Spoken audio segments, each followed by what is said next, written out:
स्वागत है आप सभी लोगों का आपके अपने YouTube चैनल कंपटीशन शिक्षा में। इस वीडियो में मैं बात करने वाला हूं आरआरबी एनटीपीसी जो CBT 1 का एग्ज़ाम 5 जून से लेकर के 24 जून के बीच कराया गया, उसका एक्सपेक्टेड कट ऑफ कितना जा सकता है। ठीक है, और इस वीडियो में मैं सभी जोन का कैटेगरी वाइज अलग अलग कट ऑफ बताया हूं कि अगर आपके इतने मार्क्स हैं तो CBT 2 के लिए आप 100% जो है क्वालिफाई हो जाएंगे। ठीक है, और इस वीडियो में मैं आप लोगों को बताऊंगा कि आप लोगों का जो CBT 1 का रिजल्ट जो है वह कब तक आ सकता है। ठीक है, जो मैं डेट बताने वाला हूं, मेरा पूरा विश्वास मानिएगा कि उसी में आपका रिजल्ट जो है उसी डेट में आने वाला है। ठीक है, उसके बाद मैं बात करूंगा कि आप लोगों का जो CBT 2 का एग्ज़ाम है वह किस मंथ में और किस डेट से शुरू होने की संभावना है। ठीक है, तो CBT 2 के लिए आप लोग अभी से, जिनको लगता है भाई मेरा स्कोर अच्छा है, तो CBT 2 के लिए आप लोग अभी से बिल्कुल जुट जाइए और अपनी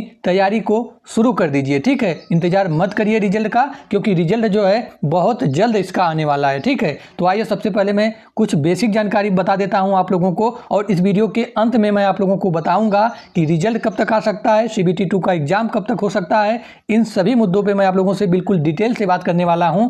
उससे पहले आप लोगों से एक छोटा सा रिक्वेस्ट है, अभी तक आप लोग इस चैनल को सब्सक्राइब नहीं किए हैं तो चैनल को सब्सक्राइब कर लीजिए और बेल आइकन को ऑन कर लीजिए, क्योंकि रेलवे से संबंधित और उसके किसी भी नोटिफिकेशन से संबंधित सूचना पाने के लिए सबसे पहले यह चैनल आप लोगों को प्रोवाइड कराएगा और बिल्कुल ऑथेंटिक सूचना इस चैनल के माध्यम से आप लोगों को दी जाएगी। ठीक है, तो आइए सबसे पहले हम लोग कुछ बेसिक जानकारी जान लेते हैं। तो आप लोगों को पता है कि इसका जो फॉर्म अप्लाई होना शुरू हुआ था 14 सितंबर से इसके फॉर्म लेना प्रारंभ हो गया था, और फॉर्म का जो लास्ट डेट था वह 20 अक्टूबर था। ठीक है, आप लोगों को पता है आप लोगों का एग्ज़ाम जो है 5 जून से शुरू हुआ था और 24 जून तक चला था। ठीक है, इसमें जो टोटल पोस्ट हैं 8113 पोस्ट है, यानी जब अंतिम चयन सूची बनेगा तो टोटल उसमें 8113 पोस्ट के लिए कैंडिडेट का चयन किया जाएगा। ठीक है, तो इसमें हम लोगों को यह भी जान लेना ज़रूरी है कि भाई कैटेगरी वाइज 8113 में से कितनी कितनी सीटें हैं। हमें यह जानना इसलिए आवश्यक है क्योंकि भाई जिस कैटेगरी में जितनी अधिक सीटें होंगी उस कैटेगरी में उतने कम फाइनल कट ऑफ जाएंगे, और जिस कैटेगरी में कम सीटें होंगी तो फाइनल कट ऑफ उस कैटेगरी में अधिक जाएगा। ठीक है, तो मैं सबसे पहले बात कर लेता हूं। तो इसमें जो 8113 में जो UR के लिए टोटल 3460, ठीक है, 3460 जो पोस्ट है वह जनरल यानी UR के लिए है, और SC के लिए 1254 पद हैं इसमें, और EWS के लिए 528 पद है, और OBC के लिए 2203 पद हैं, और ST के लिए, ठीक है, 668 पद हैं। ठीक है, ST के लिए देख लीजिए आप लोग। अब मैं बात कर लेता हूं भाई इसमें कौन कौन से पद शामिल हैं। ठीक है, कितने कितने पद हैं। तो इसमें जो मालगाड़ी प्रबंधक के टोटल 3144 पद हैं, और मुख्य वाणिज्यिक सह टिकट पर्यवेक्षक के 1336 पद हैं, और जूनियर अकाउंट असिस्टेंट के 1507 पद हैं, और स्टेशन मास्टर के 949 पद हैं, और जो वरिष्ठ क्लर्क होता है उसके 732 पद हैं। ठीक है, तो ये रहा जो है पदों का विवरण। इसमें जो भाई स्टेशन मास्टर की नौकरी है ना, वह काफ़ी अच्छी नौकरी मानी जाती है। ठीक है, वास्तव में यह अच्छी नौकरी है। ठीक है, चलिए इसके बाद मैं आप लोगों को बता दूं।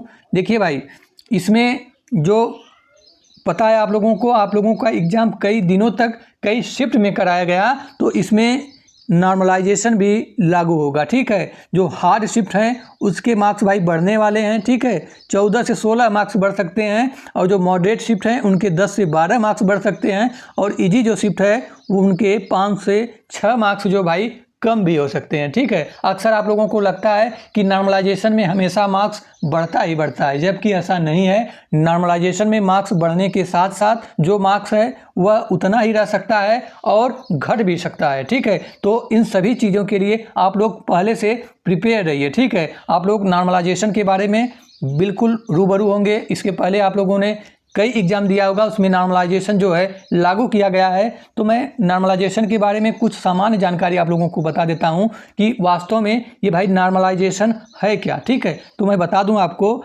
नॉर्मलाइजेशन एक ऐसी प्रक्रिया है जिसका उपयोग विभिन्न पालियों या शिफ्टों में आयोजित परीक्षाओं के अंकों को समान स्तर पर लाने के लिए किया जाता है। देखिए, जब कोई भी परीक्षा एक से अधिक दिनों या एक से अधिक पालियों में आयोजित की जाती है तो प्रत्येक पाली में जो प्रश्नों का कठिनाई स्तर होता है वह अलग अलग होता है। इससे होता क्या है, कुछ छात्रों को आसान प्रश्न पत्र मिल जाता है और उन्हें अधिक अंक मिल जाता है, जबकि वहीं कुछ छात्रों को कठिन प्रश्न पत्र मिल जाता है और उन्हें जो है कम अंक मिलता है। तो नॉर्मलाइजेशन इसी असमानता को दूर करने के लिए अंकों को समायोजित करता है ताकि सभी छात्रों को समान अवसर मिले और किसी भी छात्र के साथ जो है अन्याय न हो। ठीक है, तो यही भाई नॉर्मलाइजेशन है। और मैं आप लोगों को बता दूं, नॉर्मलाइजेशन कई तरह से लागू होता है। जैसे मैं उदाहरण से समझा देता हूं, जैसे भाई दो कैंडिडेट हैं, ठीक है, एक कैंडिडेट है ए और दूसरा कैंडिडेट है बी। ठीक है,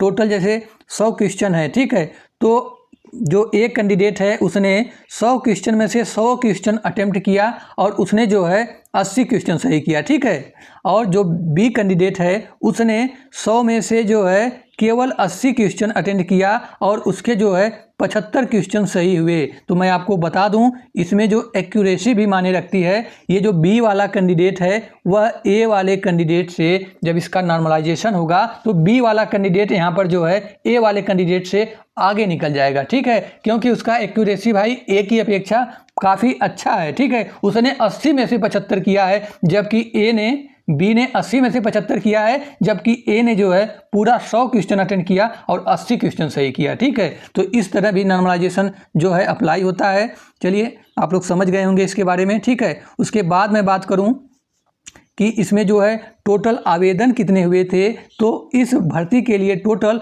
58 लाख, ठीक है, 4,861, ठीक है, 58 लाख, ठीक है, 40,000, सॉरी 58,40,861 कैंडिडेट ने इस आवेदन में टोटल आवेदन किया था। और टोटल जो प्रेजेंट कैंडिडेट थे, यानी कितने कैंडिडेट इनमें से जो है एग्ज़ाम दिए, तो टोटल जो है 28,21,694 कैंडिडेट ने इस एग्ज़ाम में प्रतिभाग किया है। ठीक है, तो आप लोगों को पता है इसमें CBT 1 के लिए भी आप लोगों को अच्छा खासा कंपटीशन देखने के लिए मिल रहा है, क्योंकि नंबर ऑफ पोस्ट की अपेक्षा जो नंबर ऑफ कैंडिडेट हैं वह बहुत अधिक हैं। ठीक है, अब मैं बता दूं भाई CBT 1 के लिए कितने कैंडिडेट को पास किया जाएगा, CBT 1 में कितने कैंडिडेट को पास किया जाएगा CBT 2 के लिए, तो उसमें जो है आप लोगों को पता है जितने पद हैं उससे 15 गुना अभ्यर्थियों को जो रेलवे है वह CBT 2 के लिए क्वालिफाई कराता है।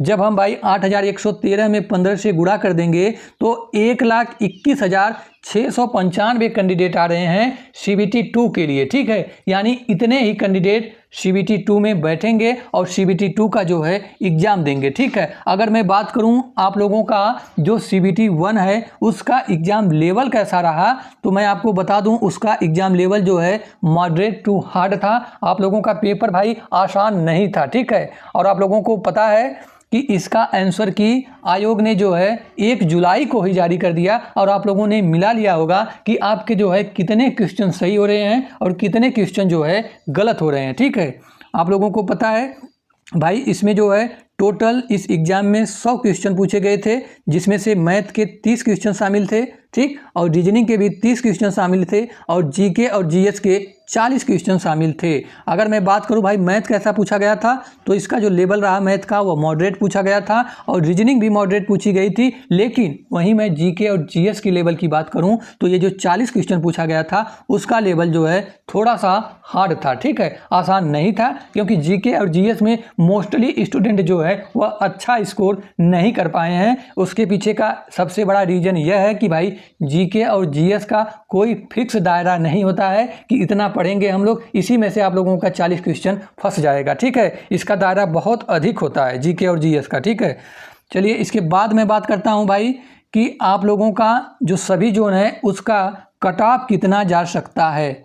CBT 2 के लिए, ठीक है। मैं रॉ मार्क्स के आधार पर बता रहा हूं कि आपके वास्तविक अंक अगर इतने हैं तो आप बिल्कुल निश्चिंत हो जाइए, आप CBT 2 का एग्ज़ाम इस बार दे रहे हैं, ठीक है। अगर मैं भाई कट ऑफ की बात करूं तो सबसे पहले आप लोगों को बता दूं कि भाई दुनिया का चाहे कोई भी एग्ज़ाम हो, कट ऑफ कम जाएगा या अधिक जाएगा उसके पीछे कई कारण होता है, ठीक है। कोई एक कारण नहीं होता है जिससे कट ऑफ कम जाती है या अधिक जाती है, ठीक है।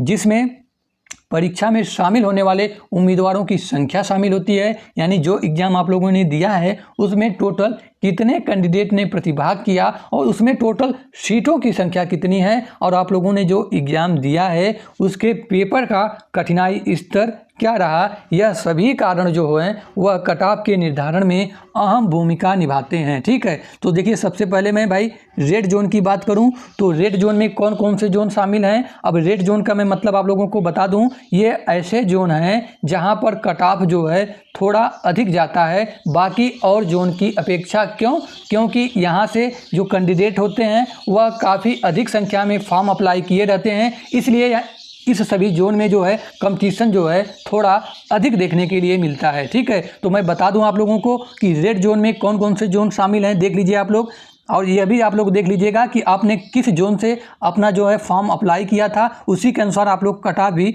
देख लीजिए, ठीक है। तो रेड जोन में कौन कौन से शामिल हैं भाई, पटना है, अहमदाबाद है, प्रयागराज है, कोलकाता, भोपाल, गोरखपुर, अजमेर, सिलीगुड़ी और मुजफ्फरपुर, ये जो सभी जोन हैं वह रेड जोन के अंतर्गत हैं। तो यहाँ पर जाहिर सी बात है भाई कट ऑफ जो है और जोन की अपेक्षा यानी ग्रीन जोन की अपेक्षा थोड़ा अधिक जाने की संभावना है, ठीक है। चलिए मैं आप लोगों को रेड जोन के लिए एक्सपेक्टेड कट ऑफ बता देता हूं, और मैं आप लोगों से एक बात क्लियर कर देता हूं कि यह मेरे द्वारा बताया गया भाई अनुमानित कट ऑफ है, ठीक है, वास्तविक कट ऑफ नहीं है। आप लोग वास्तविक कट ऑफ इसे मत समझिएगा, क्योंकि वास्तविक कट ऑफ आप लोगों को पूरे यूट्यूब पर कोई नहीं बता सकता है। हमें वास्तविक कट ऑफ की जानकारी उसी दिन लगेगी जिस दिन रेलवे अपना रिजल्ट जारी करेगा, उसी दिन हमें वास्तविक कट ऑफ की जानकारी लगेगी, ठीक है। चलिए मैं कैटेगरी वाइज बता देता हूं। तो अगर आपकी कैटेगरी भाई जनरल यानी यूआर से आप बिलोंग करते हैं तो आपके अगर 66 से 68 मार्क्स बन रहे हैं रॉ मार्क्स, तो मेरे हिसाब से आपका चयन जो है CBT 2 के लिए हो जाएगा, ठीक है। वही मैं बात करूं अगर आपकी कैटेगरी OBC है और आपके अगर 64 से 66 मार्क्स आ रहे हैं तो मेरे हिसाब से आप सेफ जोन में हैं CBT 2 को देने के लिए, ठीक है। वही मैं बात करूं अगर आपकी कैटेगरी EWS है तो आपके अगर 62 से 64 मार्क्स बन रहे हैं आउट ऑफ 100 में से, तो आप CBT 2 की तैयारी करना अभी से शुरू कर दीजिए, ठीक है। वही मैं बात करूं अगर आपकी कैटेगरी SC है और आपके अगर 56 से 58 मार्क्स बन रहे हैं तो आप बिल्कुल रेडी रहिए CBT 2 को देने के लिए। वही मैं बात करूं अगर आपकी कैटेगरी ST है, ठीक है, और आपके अगर 50 से 52 मार्क्स बन रहे हैं आउट ऑफ 100 में से, तो आप बिल्कुल निश्चिंत हो जाइए, आप CBT की तैयारी शुरू कर दीजिए, ठीक है। वही मैं बात करूं अगर आपकी कैटेगरी भाई एक्स सर्विसमैन है तो आपके अगर 40 प्लस मार्क्स बन रहे हैं तो आप बिल्कुल निश्चिंत हो जाइए, मेरे अनुसार जो है आपका CBT 2 है हो जाएगा CBT 2 के देने के लिए इतने मार्क्स में, ठीक है। चलिए ये तो रहा रेड जोन का ब्यौरा। अब मैं बताता हूं भाई कि ग्रीन जोन में कौन कौन से जोन शामिल हैं और उसका category wise expected cut off कितना जा सकता है, ठीक है। चलिए मैं बताता हूं भाई ग्रीन जोन का मतलब बता देता हूं कि इसमें यह ऐसा जोन होता है जिसमें जो है रेड जोन की अपेक्षा थोड़े फॉर्म जो है वह कम पड़ते हैं और रेड जोन की अपेक्षा यहाँ पर थोड़ा सा कम कंपटीशन देखने के लिए मिलता है, ठीक है। आप लोग देख लीजिएगा किस जोन से आप लोगों ने फॉर्म अप्लाई किया है। तो मैं बता दूं ग्रीन जोन में कौन कौन से जोन शामिल हैं, आप लोग देख लीजिए। तो इसमें आए भाई मुंबई, रांची, जम्मू, बेंगलोर, मालदा, चेन्नई, बिलासपुर, चंडीगढ़, भुवनेश्वर, गुवाहाटी और तिरुवनंतपुरम और सिकंदराबाद, ये जो सभी जोन हैं वह ग्रीन जोन के अंतर्गत आते हैं, ठीक है। चलिए इसके बाद मैं बता देता हूं कि भाई आप लोगों का जो ग्रीन जोन है देख लीजिए आप लोग, इसका category wise expected cut off कितना जा सकता है, ठीक है।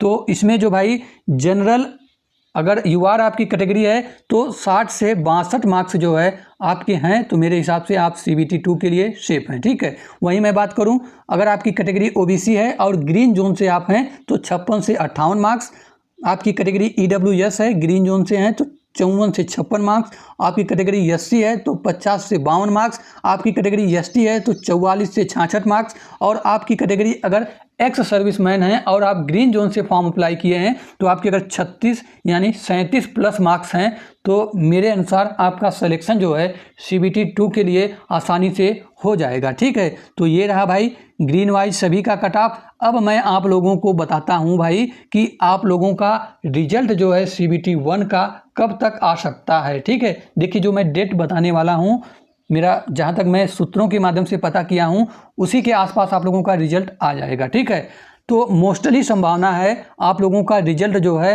28 अगस्त को जो है आ जाए। ठीक है, 28 अगस्त को आप लोगों का रिजल्ट जो है CBT 1 का आने का पूरा संभावना है। ठीक है, और भाई अगर बाय द वे 28 अगस्त को आप लोगों का रिजल्ट नहीं आता है तो मान लीजिए अगस्त जो है लास्ट तक ही आप लोगों का रिजल्ट आ जाएगा। ठीक है, सितंबर नहीं जाएगा मेरे हिसाब से। आप लोगों का रिजल्ट 28 को नहीं आया तो 29, 30, 31 को भी आप लोगों का रिजल्ट जो है आ सकता है, लेकिन मेरे अनुसार मोस्टली संभावना आप लोगों का 28 अगस्त को शाम तक या रात तक, ठीक है, आप लोगों का रिजल्ट CBT 1 का जारी कर दिया जाएगा। ठीक है, वहीं मैं बात करूं आप लोगों का भाई CBT 2 का एग्जाम कब तक होने की संभावना है। देखिए जो मैं डेट बता रहा हूं उसी के अनुसार आप लोग अपना उद्देश्य बना लीजिए और उसी डेट के अनुसार आप लोग तैयारी कीजिए। ठीक है, बहुत यूट्यूब पे ऐसे टीचर हैं जो अभी CBT जो 2 का एग्जाम है वह बता रहे हैं भाई दिसंबर जनवरी, ठीक है, जनवरी 2026 बता रहे हैं, तो वो जो है कहीं ना कहीं आपको जो है बहुत कंपटीशन में पीछे कर देंगे। ठीक है, देख लीजिए इसका जो CBT 2 का एग्जाम है वह उतना आगे नहीं जाएगा। जहां तक मेरा मानना है कि इसका एग्जाम अक्टूबर फर्स्ट वीक या, ठीक है, 20 अक्टूबर से पहले इसका एग्जाम जो है शुरू हो जाएगा। ठीक है, और इसका एग्जाम आप लोग ये मत समझिएगा कि जैसे CBT 2 में कई दिनों तक इसका एग्जाम हुआ है, तो भाई CBT 2 में बहुत कैंडिडेट थे, लेकिन CBT 1 में केवल 1 लाख मान लेते हैं 25,000 स्टूडेंट जो CBT 2 को देंगे, तो मुझे नहीं लगता है कि रेलवे आपका जो है 1 से 2 दिन ज़्यादा लेगा परीक्षा कराने के लिए CBT 2 का। इससे ज़्यादा समय रेलवे नहीं लेगा। ठीक है, आपका एग्जाम 2 शिफ्ट में या ज़्यादा से ज़्यादा 3 से 4 शिफ्ट में आपका एग्जाम 2 दिन में फिनिश हो जाएगा। ठीक है, CBT 2 का। ठीक है, तो ये रहा बिल्कुल डिटेल से जानकारी।